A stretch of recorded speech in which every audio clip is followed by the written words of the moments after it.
Okay, so we've talked a little bit about meshes so far, and we'll talk about a lot more about them as time goes on.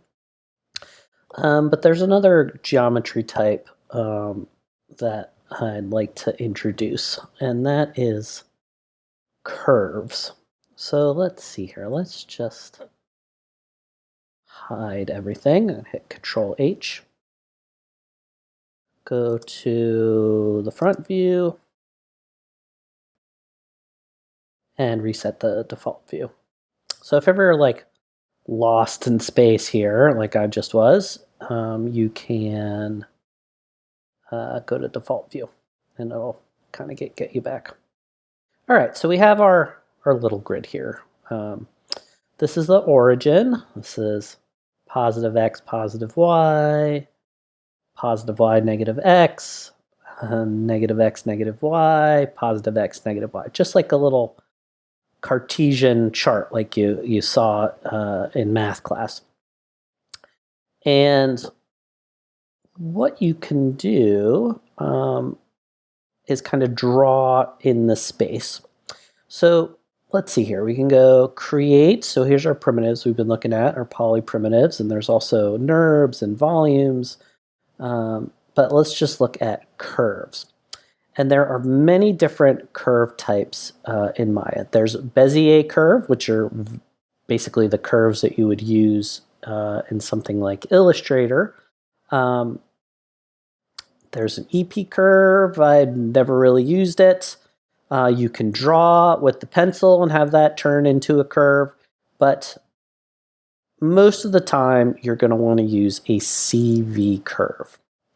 All right, so I'm going to click CV curve and open this little box, which brings up the dialog box. And in my experience, I've only used two types.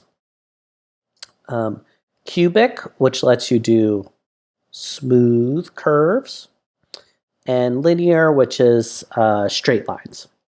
All right. So let's see. Let's just check out cubic for a second. And I can just draw, and I start setting some points. 1, 2, 3. And as soon as I do the fourth one, it'll start to interpolate a smooth path, which is pretty neat. If you have a sufficient number of points on either side of a CV, I'm hitting Q so I can select. Well, okay, so I made my curve and my CVs disappeared. So what I can do is just right click on it, control vertex, and then they come back.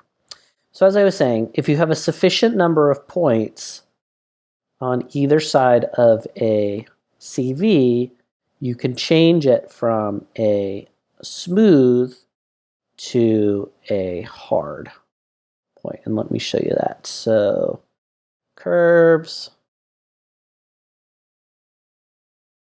CV hardness, apply. And now what that's done is this has become a sharp. All right. So another thing that you just noticed is if I go 1 and hit 1, that's kind of rough mode. And if I want to see it, rendered in the viewport at high quality, I hit 3. Okay, so for now though, I'm just gonna go object mode, delete. And what I want H is for a little curve I'm gonna draw to hold up our platonic solid here. So I'm gonna create, and I know this is just gonna be a straight line, so curve tool, CV curve tool, linear, all right? And 1, 2. I want to alter it, move my CVs around, something like that.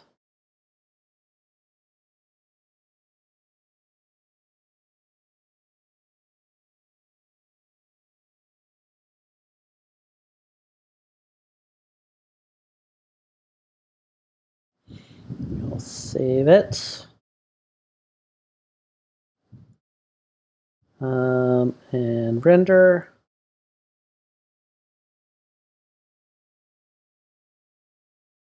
And where's my curve?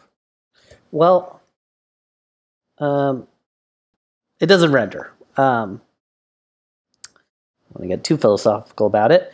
So you can use a curve to build geometry. You can have curves kind of extrude along other curves or connect two curves together with geometry. But for now, what's really kind of nice is in Arnold, you can just render that curve. So what we do in our curve shape, go to the Arnold tab, render curve. There are different modes that you can have. So ribbon faces the camera. Oriented is like Scotch tape. It's like so ribbon is always flat to the camera. Oriented is like a more like a ribbon, like Scotch tape. And for now, we're just going to use thick. And what thick does is it basically makes spheres along the curve. So that turns the curve kind of into a tube. And we can't really see it yet, but if I make this bigger, it's going to start to show up. All right. And what we can do is we can connect our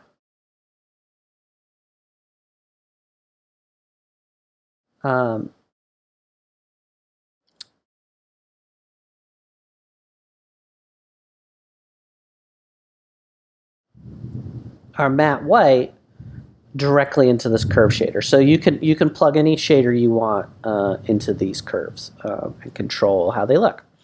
So I'm going to grab my matte white and a middle mouse, drag, and it'll make a connection for me, and hopefully it'll start to show up. Let's just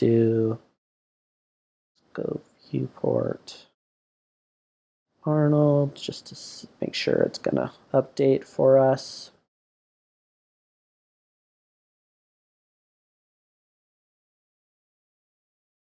We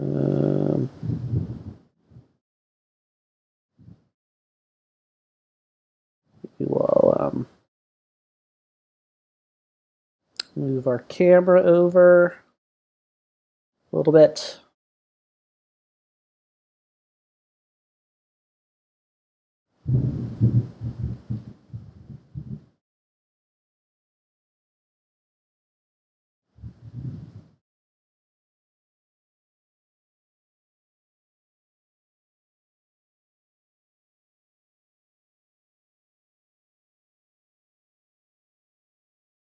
All right, maybe make it a little more delicate.